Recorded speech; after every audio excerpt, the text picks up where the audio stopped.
Ya. Selanjutnya? Baik, selanjutnya akan ada dari ibu dosen kita, ibu dosen yang mengajar di Universitas Borneo iya, Kalimantan Utara.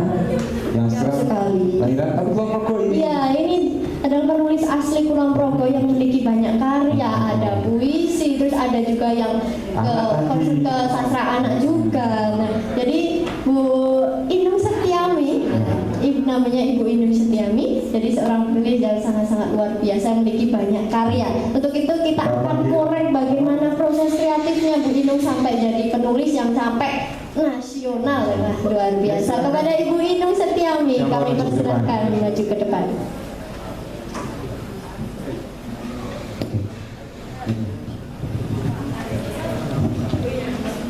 Selamat sore Mbak Inung. Siap. Terima kasih MC Mas Sukarti Ya, dan Mbak Tri yang telah memberikan saya kesempatan berdiri di sini bersama orang-orang hebat satu kabupaten Kulon Progo. Karena sekarang kan saya sudah merantau, tapi senang sekali saya masih bisa bergaul, berkomunikasi dan berkegiatan dengan Bapak Ibu, Mbak dan adik-adik di Kulon Progo. Jadi saya di sini diminta menciptakan proses kreatif ya. Terus Mbak, itu gimana kok bisa menciptakan sastra anak dan juga puisi? Itu tapi sebelumnya mungkin disebutkan dulu karyanya itu apa saja Mbak ya? Ada beberapa buku saya yang saya pada awalnya menulis sejak SMA, tetapi baru diterbitkan ketika saya menjadi mahasiswa S1. Ada beberapa buku kumpulan cerpen Melankolia Bunga-Bunga, kemudian ini juga kumpulan cerpen Bulan Terjebak di Mata Seekor Meong. Ya.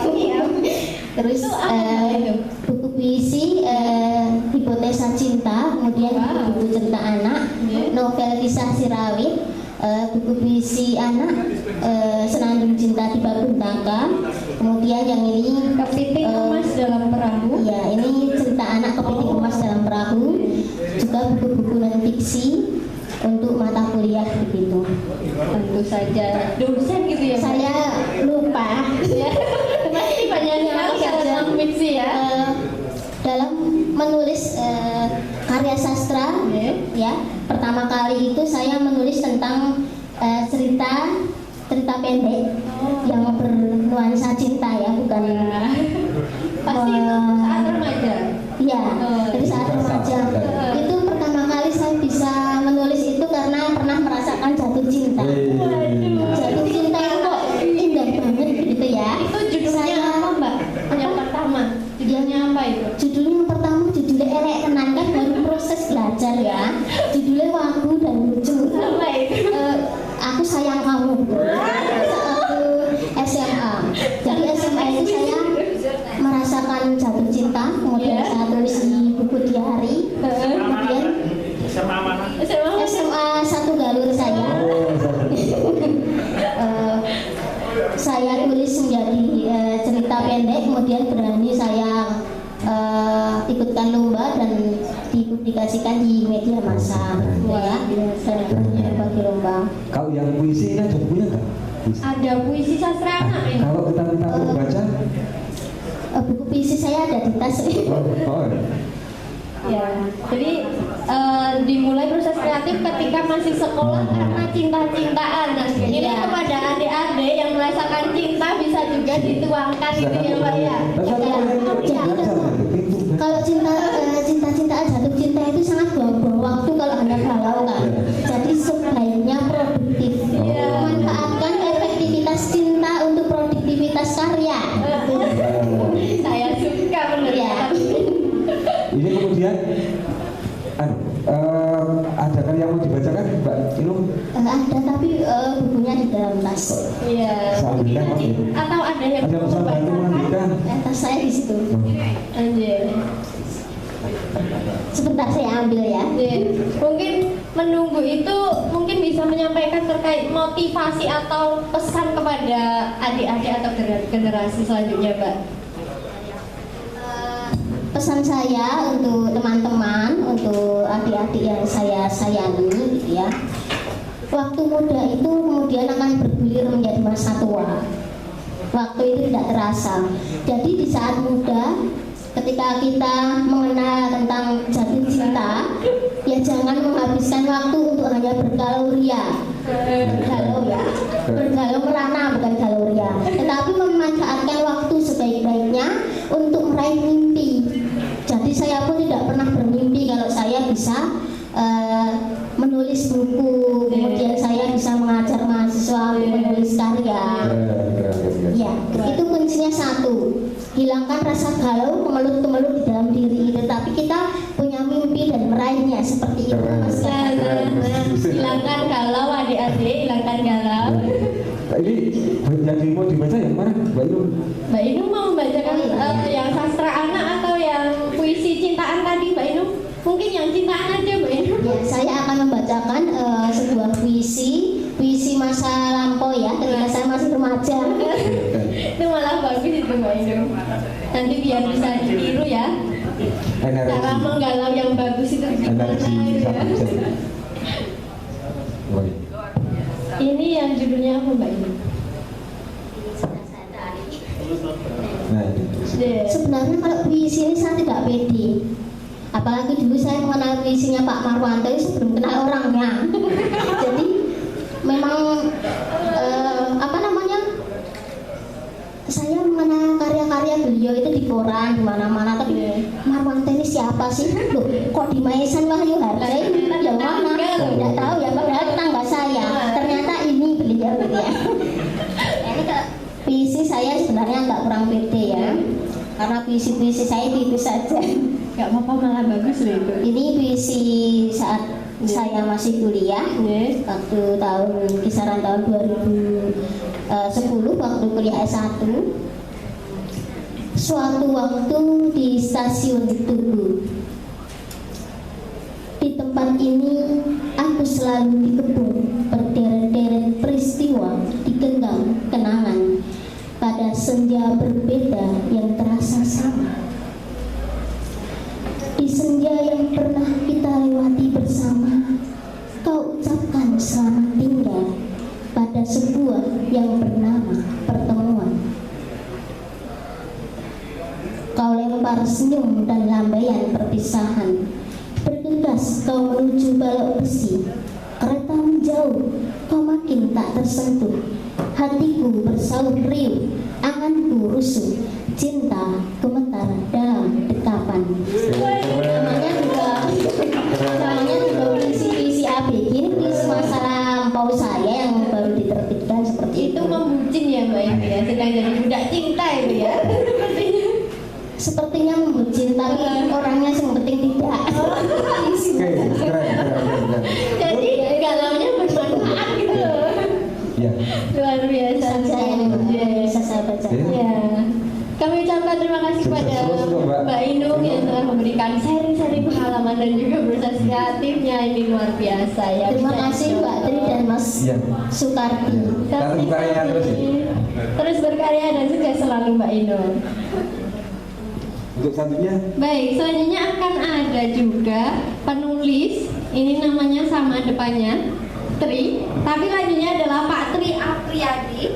Ini adalah seorang penulis prosa yang menulis cerpen dan esai. Nah, ini Mas, judulnya itu Aku Ingin Menikah Lagi. Makanya diseru. Gimana ini? Mungkin nanti kita tanya emang mau menikah lagi atau gimana ini? Pukulan ya.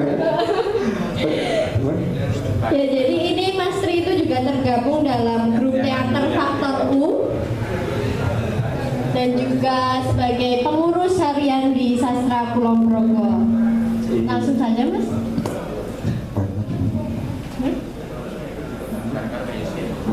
Ya.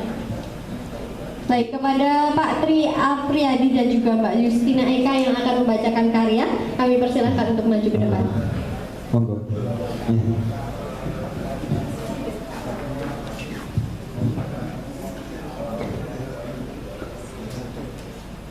Sharing tidak Pak? Sharing saja Pak. Ini saya mau tanya, emang mau menikah lagi atau hanya gagasan ini Pak? Yang mana? Wacana. Oh yang ini. Wacana sampai eksekusi. Ya. Jadi ini judulnya itu sangat-sangat membuat penasaran itu. Aku ingin menikah lagi. Ini buku yang pertama Pak?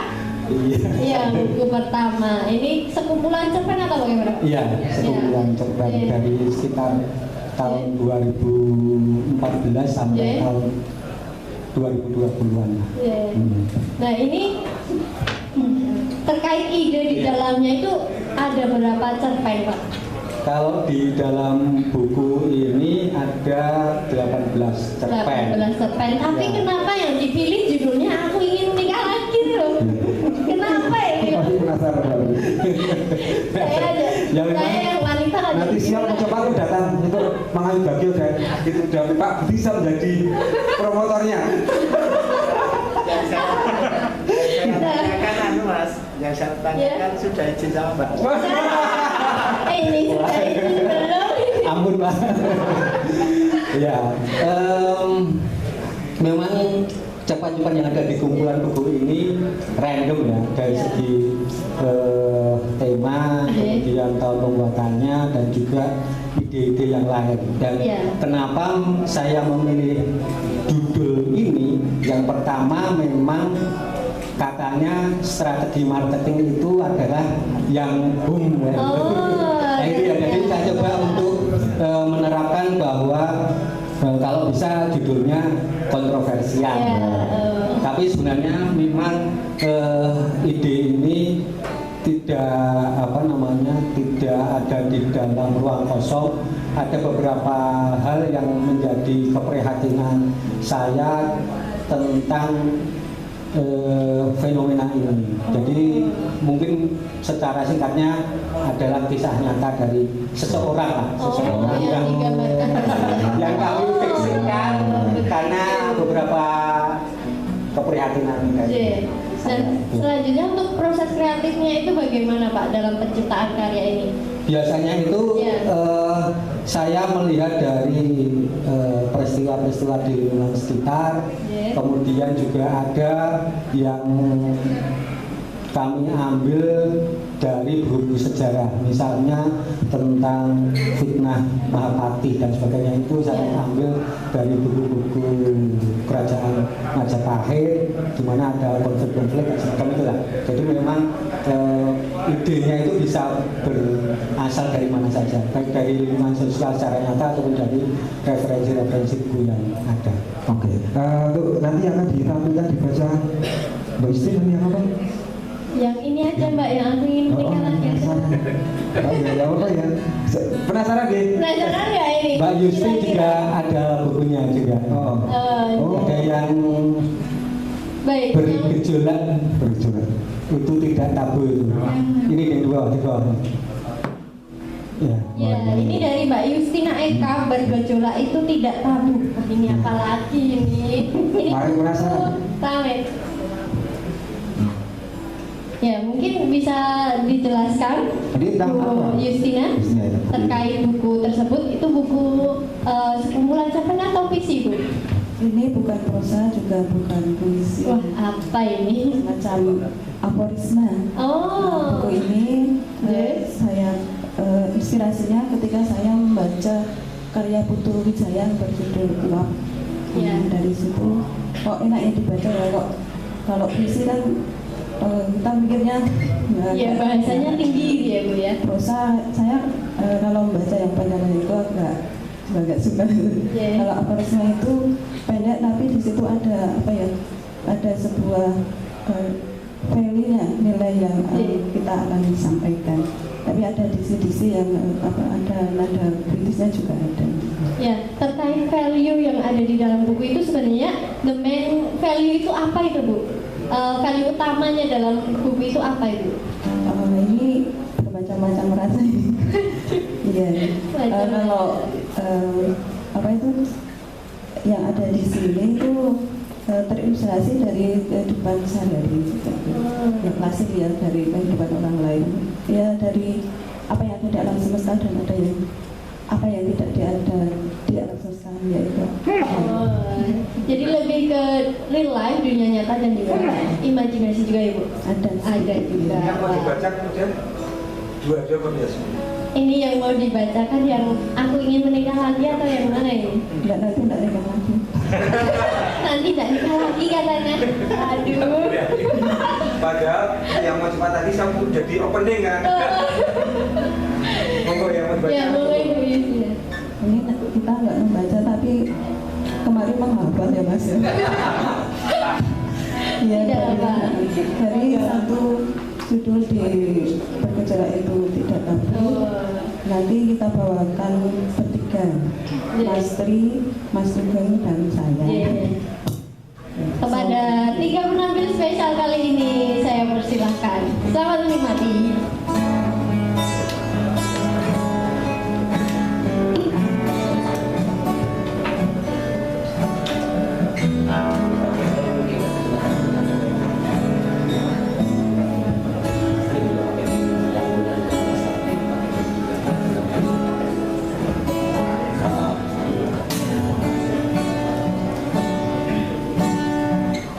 Mas Yuk Yuk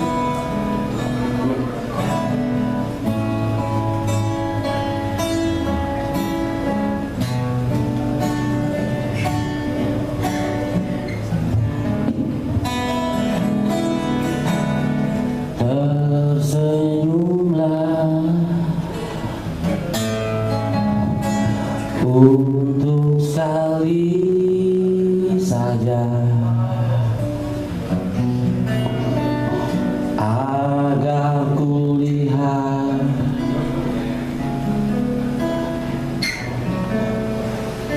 indah wajahmu,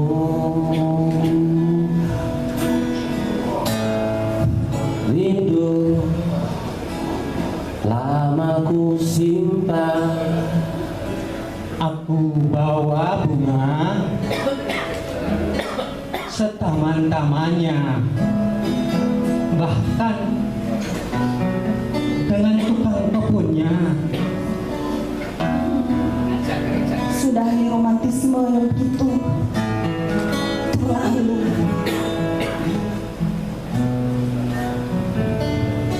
Jangan murahan yang seperti ini terlalu.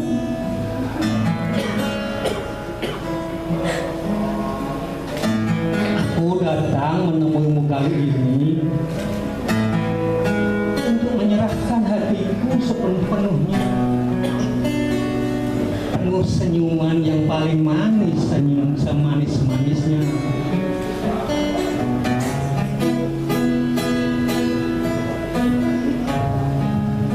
Untuk apa semua ini? Kemarin dulu sekali ku kejar kau, kencang kereta eksekutif, kau melesat sekencang pesawat jet.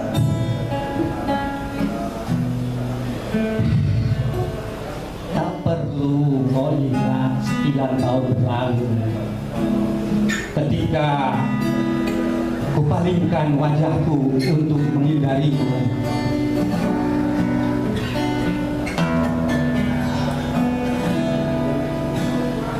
Kau salah masa.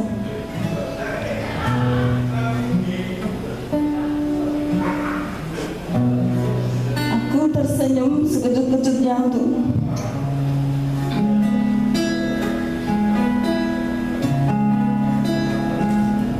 Kelengan kepala ini benar-benar untukmu. Percayalah, aku datang untuk menghampirimu, bersedia merengkuhmu. Aku harus berlalu dan menghadapi romantisme kesianganmu. Bikin pening kepalaku, bikin jangan hatiku. tersenyumlah kali ini saja, romantisme sia sayang.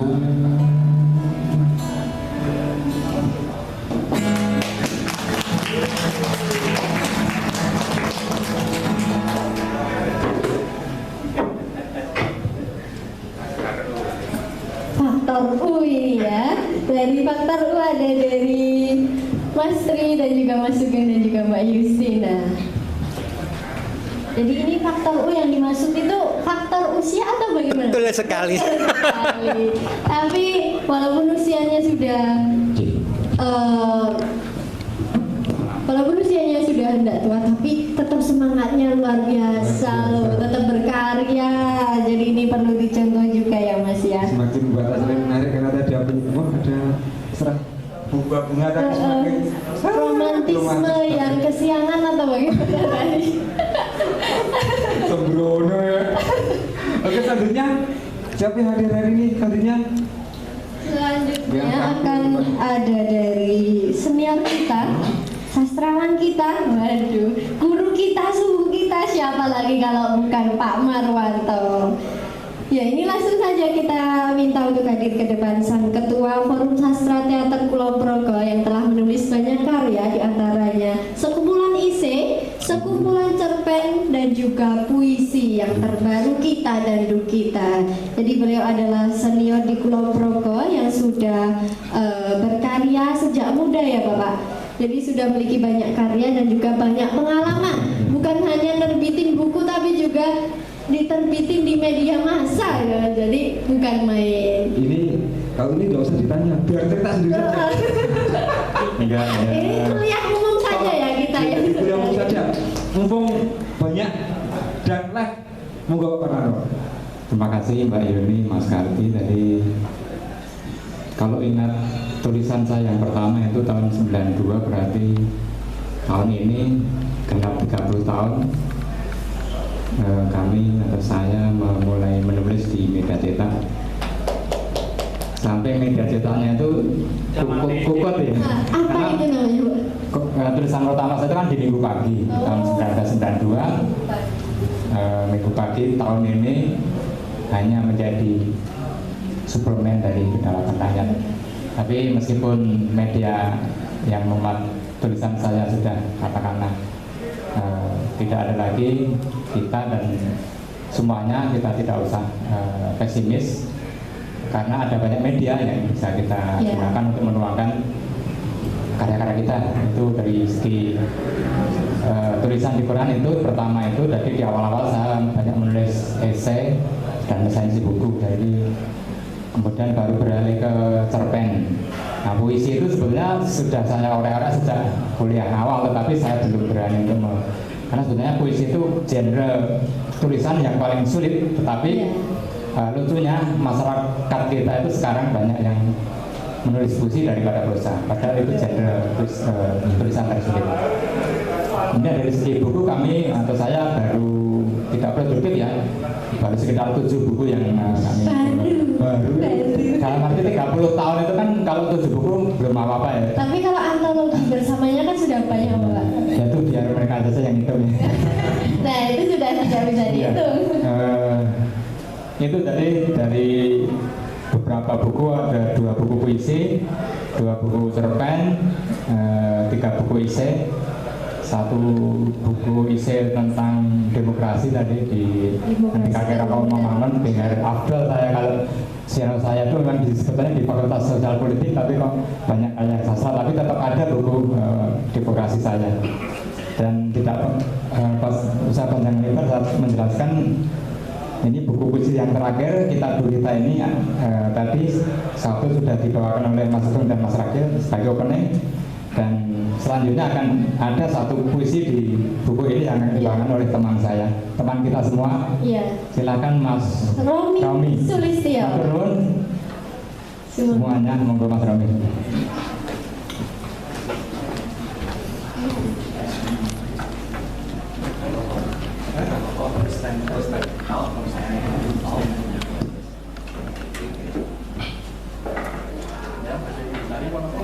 Kita mau singilnya bebas.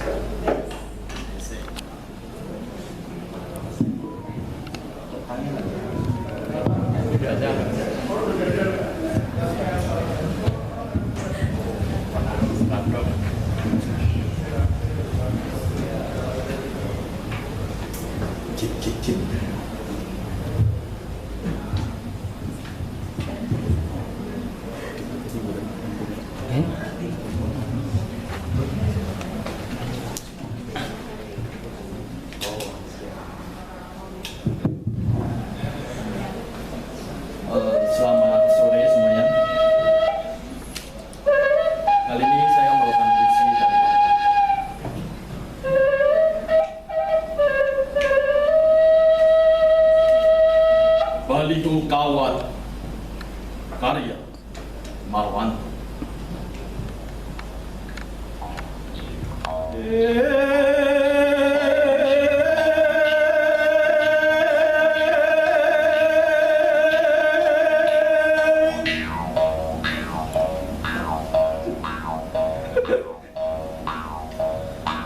Di negeri Antah, ketika rakyatnya sekarat, seorang politisi dengan sumringah nampang di baliho. Oh, selintas tampak giginya yang berkawat, senyum renyah, lupa mandat.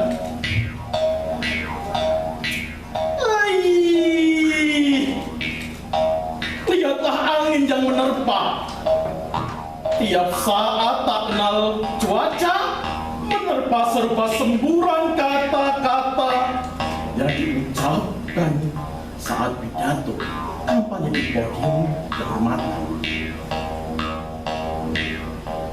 Namun terpaan angin tak membuatnya gigil dingin.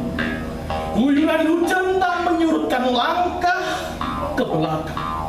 Dan hantaman badai tak membuatnya lunglai. Justru ia kini semakin lalai. Para simpatisan pun heran. Biasanya baliho yang dipasang hanya bertahan beberapa bulan. Tumbang begitu dia derasnya hujan, dan ia akan kembali dapat orderan. Ia pun selidiki. Bermula curiga gigi politisi yang berhias kawat. Ia pun menempelkan telapak tangannya pada gambar di baliho. Cenggirat! Ia merasakan tak hanya behel di gigi yang keras seperti kawat, juga bibir, juga hidung, juga pipi, juga dahi. Akhirnya semua baliho bergambar politisi di negeri Antah itu terbuat dari kawat. Otot kawat, balung besi. Seperti desain Raden Gatotkaca yang ngedap-ngedapi. Suatu saat, simpatisan pemasang baliho bertemu dengan sang politisi. Dipandanginya dari ujung rambut sampai hingga telapak kaki. Tak secuil pun mirip Satria Pringgotani. Ada apa? Maaf Tuan, Anda penjelmaan Raden Gatotkaca atau boneka?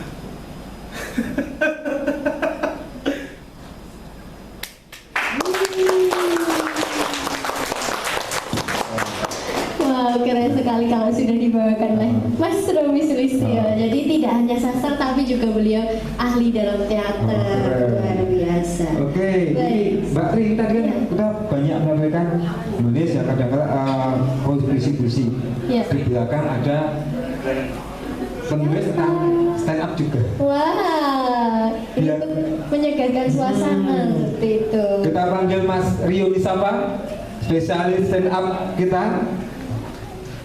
Apakah sudah hadir? Dia punya karya banyak. Wah, jadi selain menulis juga stand up juga. Jadi apakah karyanya itu juga lucu? Nggak tahu. Tapi Apakah stand up-nya juga nyastra? kita bisa tuh ya. Iya, kita tunggu dari persiapan dari Mas Rio Nisapa. Karena tadi ada beberapa lucu apa? Sepertinya sudah. Udah. Ini sudah menyiapkan buku untuk MC-nya kan? Oh, mau dikasih ke MC ini? Mau dikasih ke MC ya? Mau juga. Terus nggak ada dapat buku kan? Iya, betul. Pelanggaran para penulis ini. Tapi mau kan, Mas? Mau lah, dikasih nggak mau ya. Siapa yang nggak mau? Dia sudah datang Yes. membawa karyanya, dan situ kok bisa untuk MC-nya nanti. Ya, untuk MC-nya satu-satu. Iya. Terima kasih sekali sebelumnya. Terima kasih. Mas Rio, Selamat Mas datang, Rio. Mas Rio. sore. Pancasila. Langsung saja nih, Loh, Mas. langsung ya, nggak tanya dulu. Kan jawab buku nih. Oke, gimana? Ya, mungkin bisa dibacakan dulu Mas, ini karyanya apa saja, bisa diceritakan terlebih dahulu. Ini genrenya apa saja Mas kalau boleh tahu? Oke, genrenya macam-macam ya. Iya, apakah lucu? Bagi yang baca lucu sih. Apalagi yang nulis. Iya, jadi ini genre apa saja dari cerpen? Ini 3 buku terakhir saya. Ya. Sebuah pertanyaan tentang perasaan. Ini genre romance. Iya. Berkisah tentang pertemuan kembali Aira dan Roy setelah 25 tahun Aira berpisah. Putri Mardika namanya. Siapa ini? Aira Putri Mardika dan Roy Satrianusa. Satrianusa. Oh. Aira Putri Mardika. Kok tahu? Saya baca itu saya nggak satu tas nggak sehatamkan. Saya nggak mau. Ya nggak mau. Kenapa ini? Kenapa yang penasaran? Nanti kita saja. Ya. Oke, kemudian yang sebelumnya Memandang Jendela Indonesia dengan Tawa. Ini isai komedi. Iya. Jadi ada Pak Jokowi di sini, Ya. ada duo serigala. Apa ini bunga? Duo serigala. Wah, Pak ada gambarnya itu Pak. Dua serigala. Tahu duo serigala ya? Penyanyi. Oh, penyanyi nanti. Sangat-sangat liar Kemudian yang terakhir ini autobiografi saya, Wow. Pendawa, pendamping idaman wanita.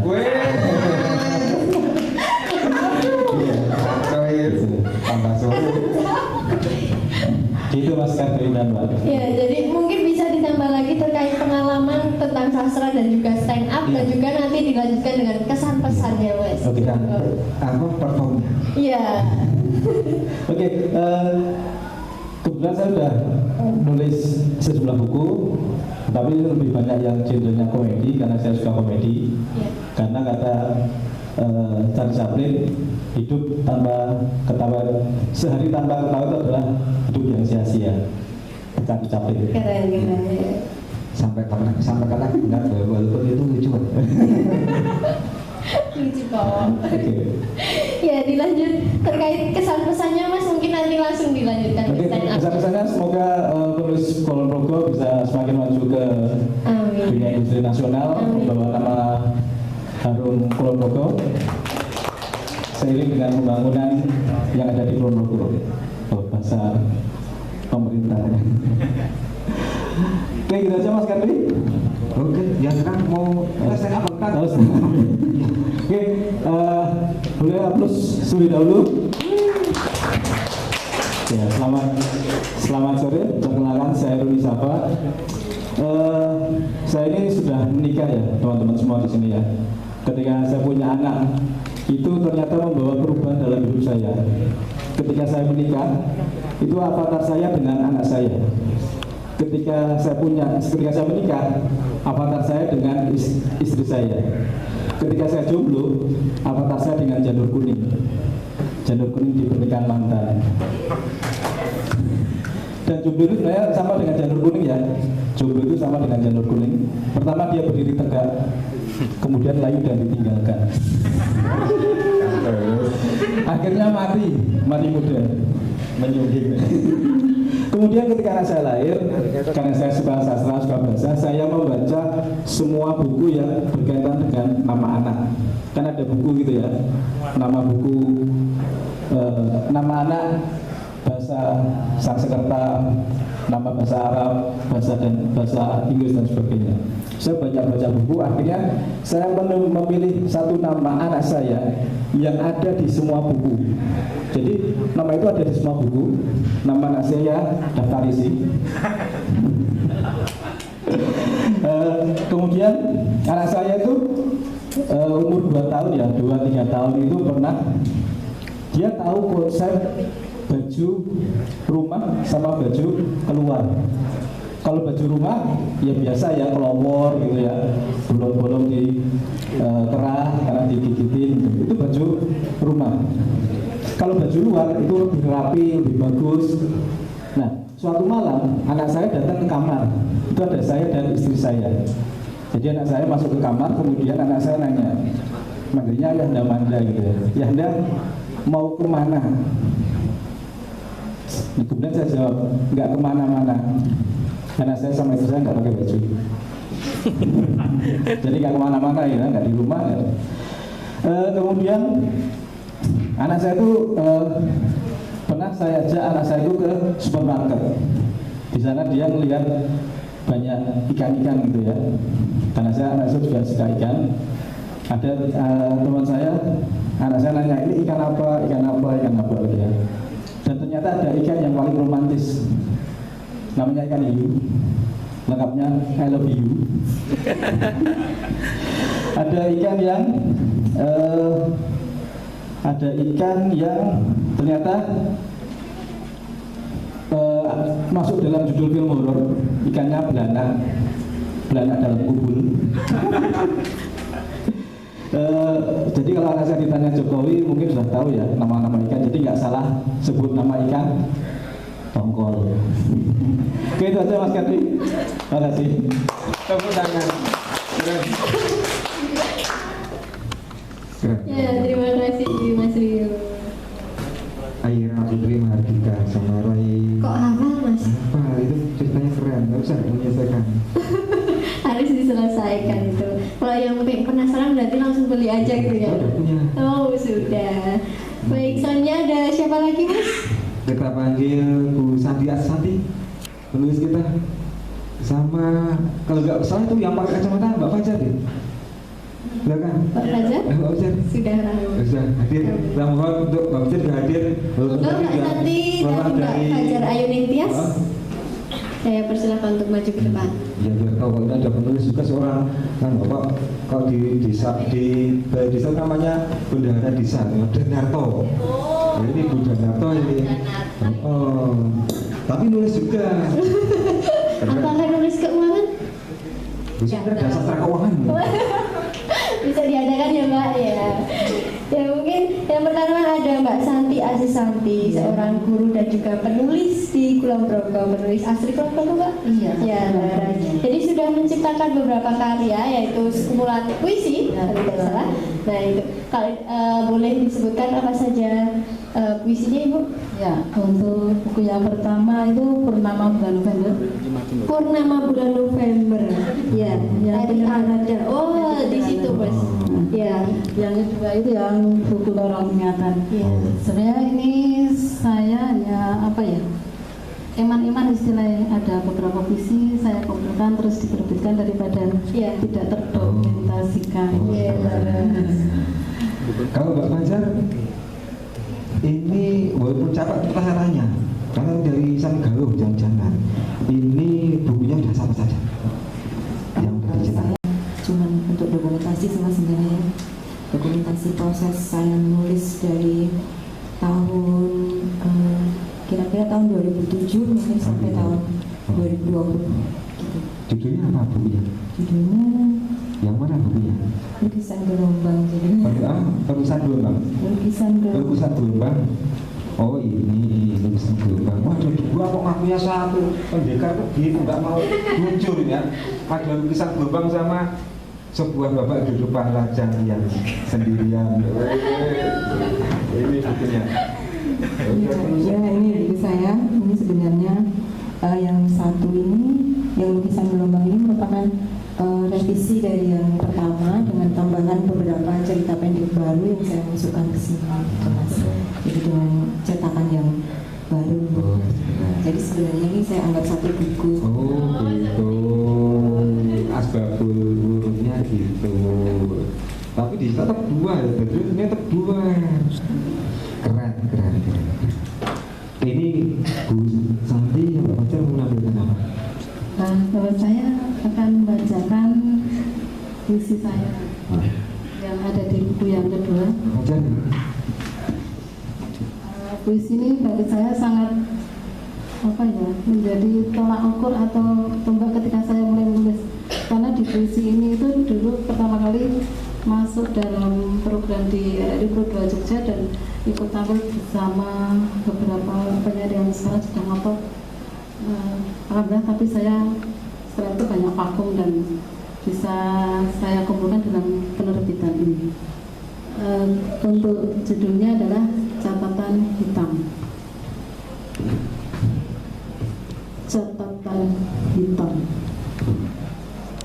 Lelaki kecil bertelanjang dada menengadah tiba pada sorot wajah berkebaya kembang surga. Dijabat erat jemari yang terendam musim dingin. Kepalanya tunduk menutup buku usah lembaran hitam di masa silam. Tubuhnya setengah rebah dengan hati berdebar ingin meredam kelam catatan lista. Torehan pahit atas ucap dan tabiat dalam nasihat yang tersusun, yang dikurasi hati yang dicabut malaikat yang menghiasi waktu. Itulah relief hidup di atas setupa tanpa nama, replika wajah pura yang dibasuh penyesalan. Jogja, 17 Mei 2009. Sekarang Mbak Fajar akan tampilkan petikan cerpennya.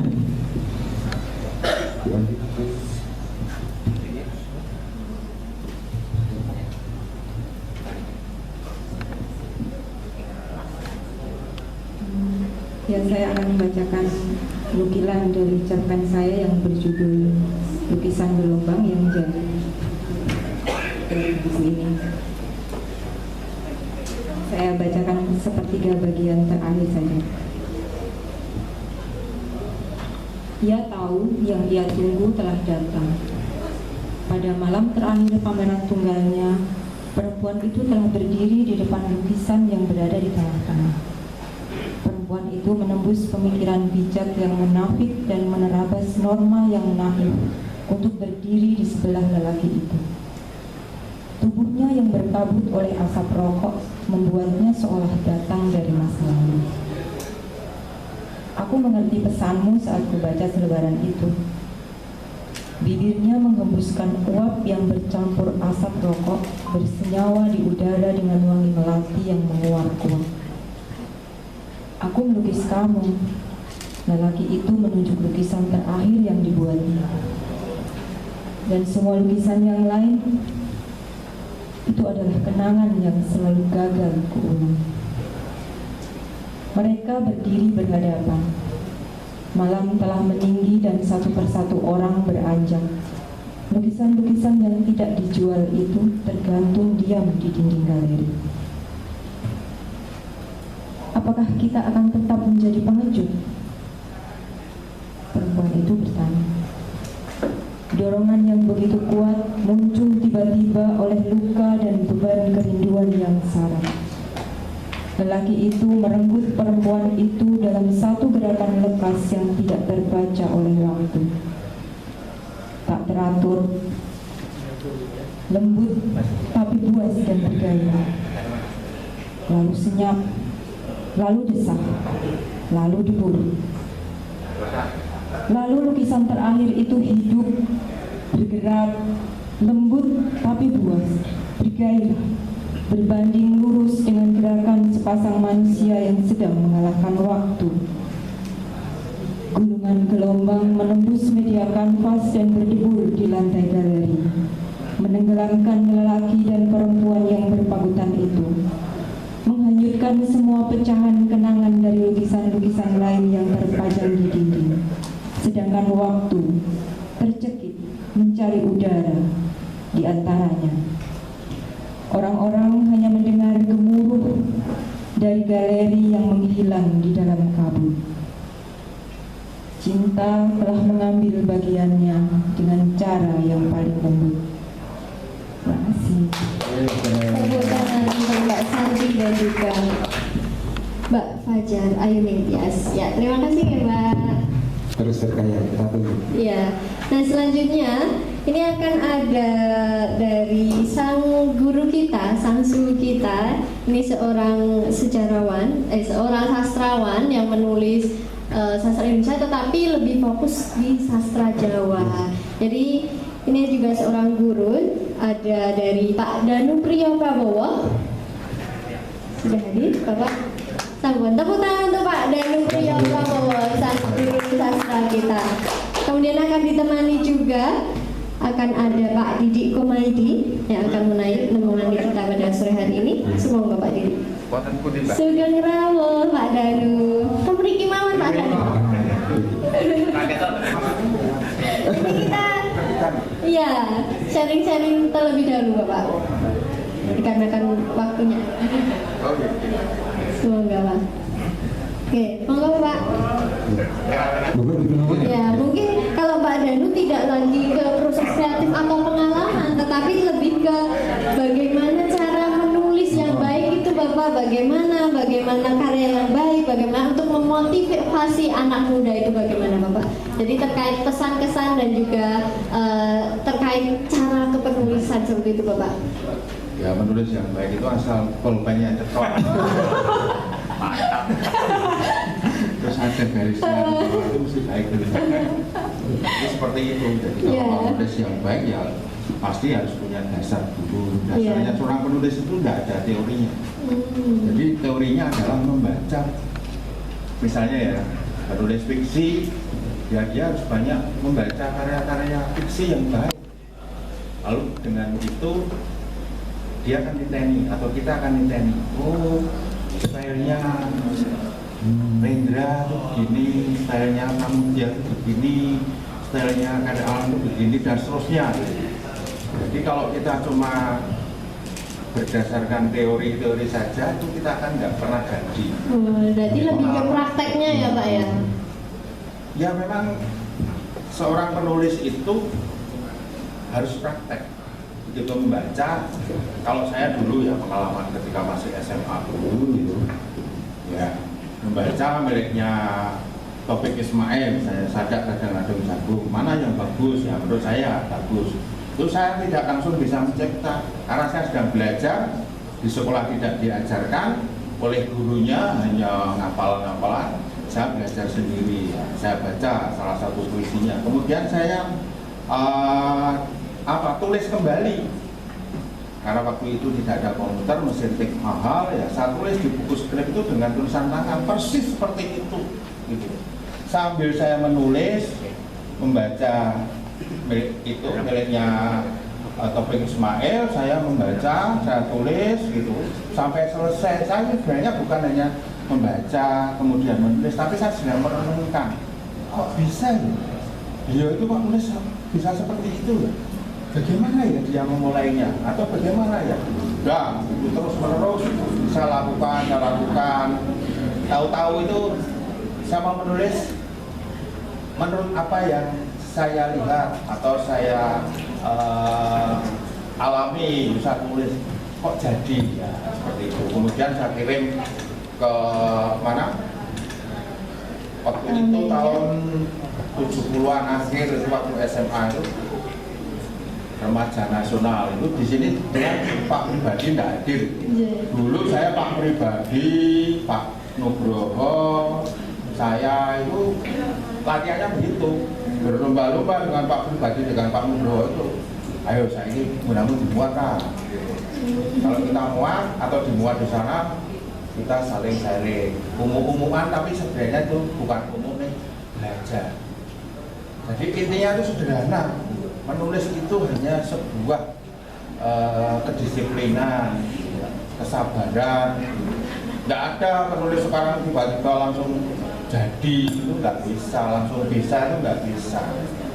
Dulu saya nulis itu pengalaman itu, kalau saya kirim ke puisi ke koran itu yang tadi saya sebut tadi itu tidak hanya 1, 10, sampai yang ke 10 kali baru dimuat. Enggak. Mungkin beliau redaksinya tuh melihat ini anak-anak ini sungguh-sungguh atau tidak gitu. Mungkin karena rutinitas setiap minggu saya mengirim dibaca ada tanggung jawab baru masuk. Pak Pribadi, saya, Pak Nugroho kebetulan sekarang tidak aktif dalam dunia kesastraan. Pak pribadi masih, ya, saya masih. Jadi intinya seperti itu. Ya. Nah itu tuh yang niteni itu berarti yang seperti yang Bapak sampaikan dulu yang terkait metode 3N itu kan Pak? 3N dari Ki Hajar Dewantara itu. Niteni, niroake, nambahi. Saya masih ingat ini. Itu hukum bagi mereka yang mau belajar apapun, terutama untuk sebuah kreasi itu seperti itu. Tidak ada di dunia ini cukup langsung jadi, itu nggak ada dalam proses berkesenian, proses menulis, proses membuat lukisan itu pasti lihat dulu milik siapa. Kalau dia bisa lukisan seperti ini, saya kira-kira kalau seperti dia pasti akan tenggelam. Saya akan mengembangkan, digabungkan dengan apa dan seterusnya. Seperti itu. Jadi niroake, nambahi. Nah, ada proses dalam menulis, nggak langsung ujuk-ujuk jadi penulis. Kalau Pak Didik kan bagaimana Pak Didik? Iya. Ya, mohon izin sharing ya. Untuk proses kreatif menulis mirip dengan Mas Danu tadi, bahwa pertama itu untuk menulis itu memang harus membaca dulu ya, membaca yang banyak, kemudian niteni. Akhirnya ketika kita banyak membaca karya-karya yang sudah ada, kita niteni. Kemudian setelah niteni, kita punya perbendaharaan pengetahuan yang banyak, lalu kita menirukan, kita menulis dari sudut pandang kita ya. Kemudian kita nambahi, nah, seperti itu. Dan kemudian kalau pengalaman saya yang penting awal itu yang penting berani menulis. Artinya berani. Kadang orang itu ada nggak pede nulis atau malu atau takut dan sebagainya. Jadi setelah kita membaca banyak karya yang lain, kemudian kita memunculkan keberanian. Nanti dihina orang Yusben, nanti dikira tulisan kita jelek, ya biarin. Yang penting kita berlatih terus-menerus sehingga kita punya karya yang layak lah. Kemudian karya kita ini kalau ingin lebih bagus, ya kita kompetisikan, yaitu kita kirim ke media massa, ke majalah, ke koran atau ke kalau sekarang online dan sebagainya ya, sehingga karya kita itu diseleksi, tidak sekedar ditaruh di laci. Demikian mungkin singkatnya gitu. Untuk terakhir Pak, dan nanti juga Pak Didik, untuk pesan-pesan untuk kita semuanya yang belum seperti ini terkait dengan proses penulisan, berkarya, berliterasi, monggo. Yang jelas membaca banyak buku. Jadi dulu kalau ada peristiwa event-event jual buku dari penerbit-penerbit itu saya suka, karena keterbatasan ekonomi ya saya sering cari lowaan. Dulu waktu itu namanya shopping center. Walaupun tidak saya baca hari itu, tapi suatu saat berguna. Jadi membaca itu dasar dari kita tambah pengetahuan untuk apapun lah gitu. Karena sebagai seorang kreator ya otomatis kalau bisa membaca itu berbuah. Berbuah kalau tadi Pak Komedi tadi menceritakan diikutkan di media massa itu kan ada seleksi itu. Ya, seleksi. Jadi intinya itu sederhana. Gelem apa ora. Gelem apa ora. Jadi maksudnya kita itu nulis itu bukan dalam rangka untuk lipstick ya, untuk bengesi supaya kalau laki-laki perempuan tertarik dengan kita jadi pacar kita, kalau perempuan juga sebaliknya seperti itu, bergenit-genit gitu. Nah, menulis itu sebenarnya sebuah kegiatan yang menyenangkan, tapi punya tanggung jawab. Ya karena itu kalau sudah dipublish gitu, semua orang membaca misalnya atau orang membaca itu kita punya tanggung jawab. Iki teamu atau milik kita atau ini jiplaan. Ya.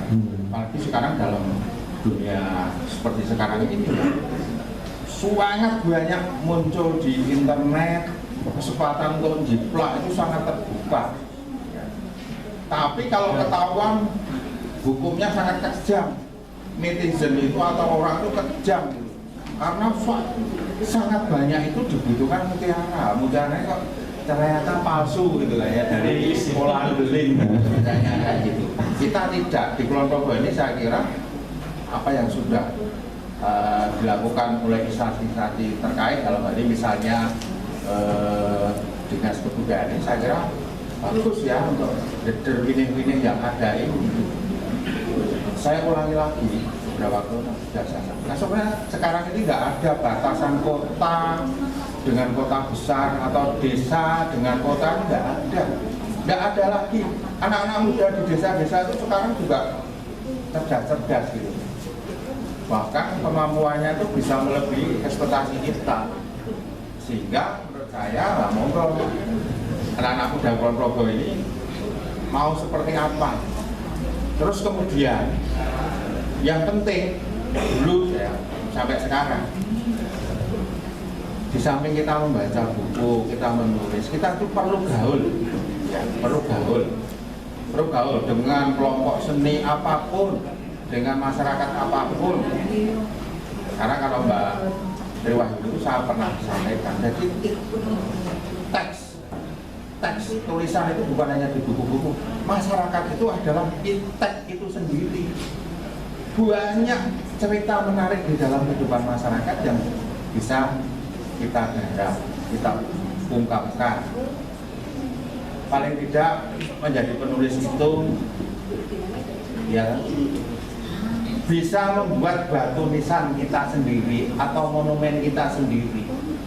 Kalau monumennya baik, batu nisannya baik, otomatis karena proses untuk membuatnya panjang dan lama, membutuhkan ketekunan. Kalau itu tidak dilakukan, ya tadi kesempatan sekarang ini sangat terbuka. Kita punya uang 3 juta, 5 juta, kita bisa minta tolong sama Mas Didi Komaiti, Mas gaweke cerita pendeknya tak bayar 2 juta, ini jenengku. Gaweke 10 Mas, jadi kan 20 juta Mas, ini jenengku. Hal-hal seperti itu sekarang banyak kita temukan, tapi kalau saya berharap di Kulon Progo, terutama untuk anak-anak mudanya, jangan sampai melakukan hal itu. Ya pasti dengan susah payah kita harus belajar. Sehingga harapan kita bagaimana dengan literasi ini kita bisa memberdayakan paling tidak diri kita ini menjadi lebih berarti. Karena sebagai seorang penulis otomatis bisa membuahkan karya. Ya, di sini ada Pak Darwanto sudah menulis beberapa buku, itu mesti melalui proses, tidak tiba-tiba. Saya kira hal-hal seperti ini, tokoh-tokoh yang sudah ada, sudah berkarya itu bisa untuk menjadi ruang belajar. Itu. Nah, Pak, Didi pesan untuk teman-teman barangkali pendek. Ya, barangkali pesan saya kepada para hadirin dan juga pemirsa semua. Jadi mumpung kita masih hidup sejarah. Kalau kita tidak menulis, tidak berkarya, akan ditinggalkan sejarah. Nah, maka monggo kita berani nulis, entah jelek entah baik, yang penting berani nulis. Karena dengan berani ini kita punya karya. Kalau kita nggak berani menulis, ya akhirnya kita nggak punya karya. Seperti kata Pak Mas Danu tadi, kita membuat nisan kita. Nah, artinya tinggalan. Paling nggak tulisan kita ini elek atau apik, jelek atau bagus itu untuk tinggalan anak cucu kita. Oh simbahku dulu, punya tulisan ini, punya pesan-pesan ini untuk kita. Dan sehingga nanti kita untuk pelajaran dan dilaksanakan oleh anak cucu kita. Mungkin seperti itu, Mas. Oke, terima kasih untuk guru kita semuanya, Pak Danu Priyo Prabowo dan Pak Didi Komaiti. Terima kasih atas wacananya. Kita tunggu karya-karya berikutnya. Oh iya, baca. Pak Danu mau baca tidak? Jadi kan ada penampilan spesial juga ini dari para guru. Akan membacakan nama Pak Didi? Iya, baca puisi. Puisi. Pak Danu akan membacakan Keguritan. Nama sastra anak Pak? Ya, Keguritan. Saya dulu ya, karena siap ini. Mohon izin membacakan kumpulan puisi saya. Ini puisi ini sejak tahun 96 sampai sekarang tulisannya. Qasidah burung. Burung itu terpekur di hutan rimba, membaca cuaca mengaji sunyi. burung yang menyanyikan lagu tentang kota yang terkotori oleh mesin dan industri. Sungai dicekik polusi ikan-ikan mati. Pepohonan menjelma tiang-tiang besi, berbuah lampu-lampu merkuri. Sedangkan listrik membunuh bulan di malam hari, menggusur kunang-kunang dari pesta malam. Burung pun kembali terpekur di puncak pohon, membaca gelombang, menghitung pikir ilalang. Demikian, terima kasih. Saya akan membacakan puisi Jawa yang namanya Geguritan.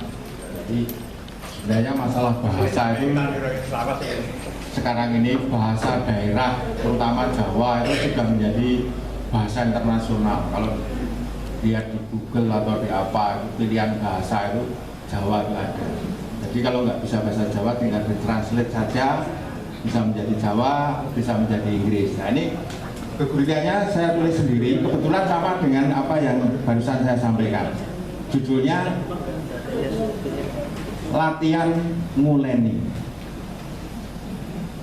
Soyo tambah umur, soyo menep. Pitutur kuwi tansah gumeling yen kelingan panjenengan. Tulisan wae murid dadi guritan. Sabisane nganti ana wujude. Sagotra wis dak liwati nanging meksa isih krasa landhat. Nalika jangkahku tekan ora-ora samun, papane pacoban kang nodi sapa satemene awakku. Kangelanmu ing purwane tulis nuduhake, tekan ngendi tekadmu panandesmu. Endek-endek malorote alon-alon, tumekane dasar nganggo lagu. Iku pituduh satuhu temen orane kang diajak nganggo mubah karo musik, mangsane bakal bisa dirasakake, sateruse banjur bisa dimangerteni. Kumleyang godhong aking katerak angin, gak sawang kebak panyemak, ngangut abot purwane wekasan gumrithak ing lemah. Temon Kulon Progo 20 Juli 2021. Matur nuwun.